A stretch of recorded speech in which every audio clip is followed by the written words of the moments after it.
ہاں ایک پہلو ایسا ہے جس کے حوالے سے حضور کی عظمت ہماری سمجھ میں آئے گی. حضور ایک انسان کی حیثیت سے کیا تھے، ایک باپ کی حیثیت سے آپ کا کیا طرز عمل تھا. ذرا یاد کیجئے، جگر گوشہ رسول حضرت فاطمہ بطول رضی اللہ تعالیٰ عنہ وہ حاضر ہوتی ہے. ابا جان دیکھیے چکی پیس پیس کر یہ گھٹے پڑ گئے میرے ہاتھ میں، یہ کنویں سے پانی لاتی ہوں، مشکیزیں کہ یہاں پر بندیاں پڑ گئی.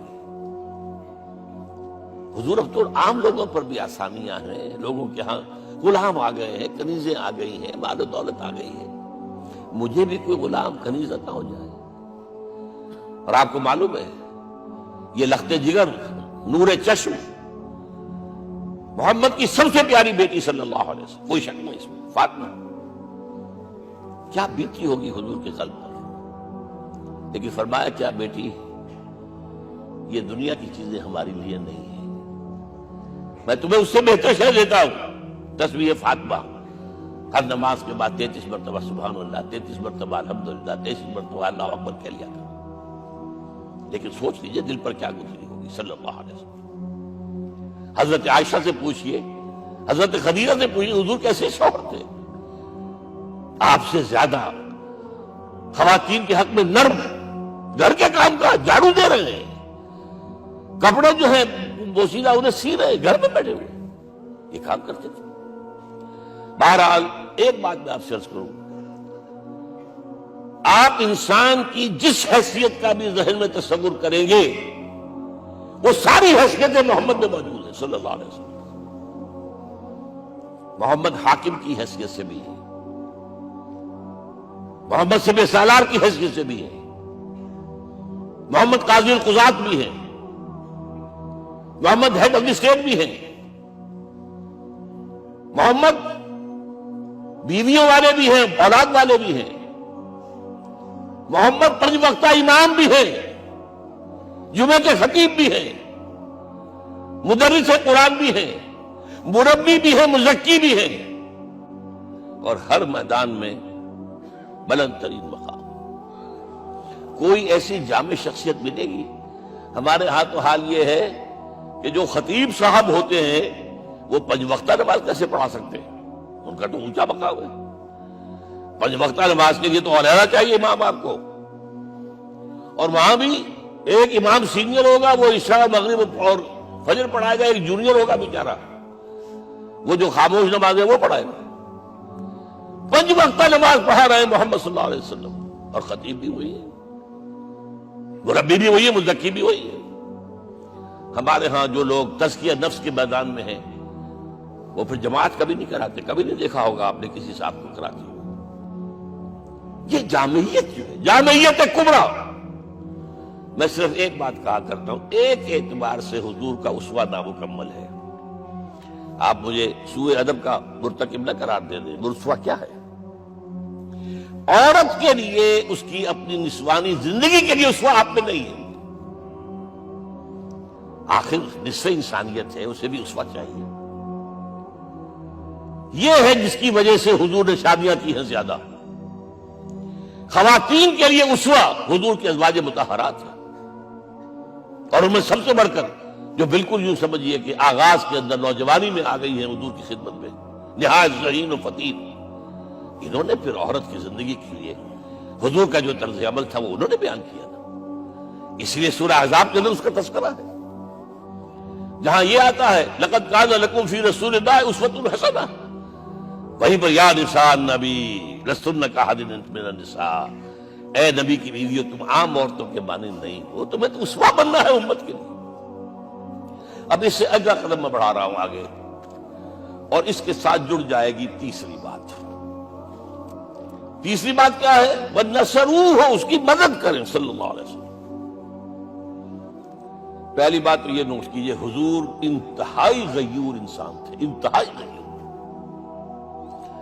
یہ کہا جاتا ہے کہ اگر حضور گھوڑے اس میں سوار ہوتے تھے اونٹ پر اور آپ کا کوڑا نیچے گر گیا تو آپ یہ کسی سے نہیں کہتے تھے کہ ذرا یہ میرا کوڑا مجھے پکڑا دینا، یہ بھی گوارا نہیں تھا. آپ اونٹ بٹھا کر نیچے اتر کر اپنا کوڑا خود اٹھاتے تھے. کسی سے اپنے ذاتی کام کے لیے کوئی مدد مانگنا امکان ہی نہیں. بلکہ ایک واقعہ تو وہ ہے جب بھی میں تذکرہ کرتا ہوں میری آنکھوں میں آنسو آ جاتے ہیں. یہ ہجرت کے وقت کا واقعہ ہے. آپ کو معلوم ہے حضور نے تمام مسلمانوں کو مکے سے جانے کی اجازت دی، چلے جاؤ مدینے، چلے جاؤ مدینے. آپ خود تھے موجود، اس لیے کہ رسول اپنے مقام کو نہیں چھوڑ سکتا وداؤٹ ایکسپریس پرمیشن فرام اللہ سبحانہ و تعالی. اب حضرت ابوبکر پوچھ رہے ہیں حضور اجازت آ گئی؟ نہیں آئی. آ گئی؟ نہیں آئی. دن گزر رہے ہیں. حضرت عائشہ کی روایت ہے ایک روز ہم نے دیکھا دوپہر کے وقت آ رہے ہیں حضور، کپڑے سے اپنا سر جو ہے ڈھانپا ہوا ہے. عرب میں دوپہر کے وقت وزٹ کرنا جو ہے یہ ان کے خلاف دستور ہے، ان کی تہذیب کے خلاف ہے. یہ قیلولے کا وقت ہوتا.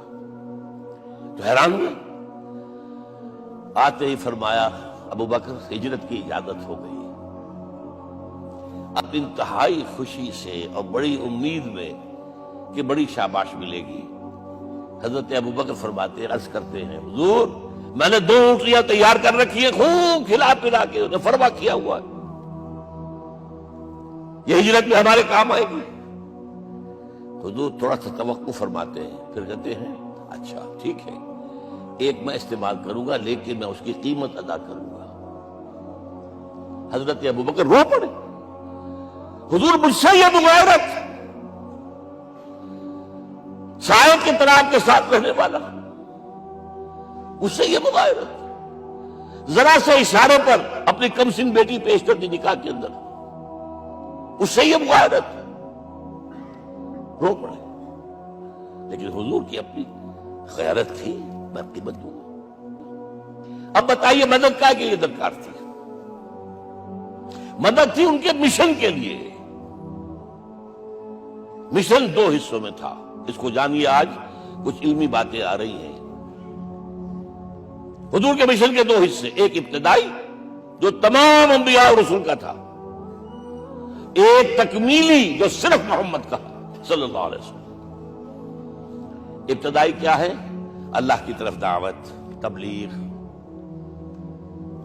جو دعوت قبول کر لے ان کے لیے بشارت، بشیر کہ تمہارے لیے آخرت میں جنت ہے، نعمتیں ہیں.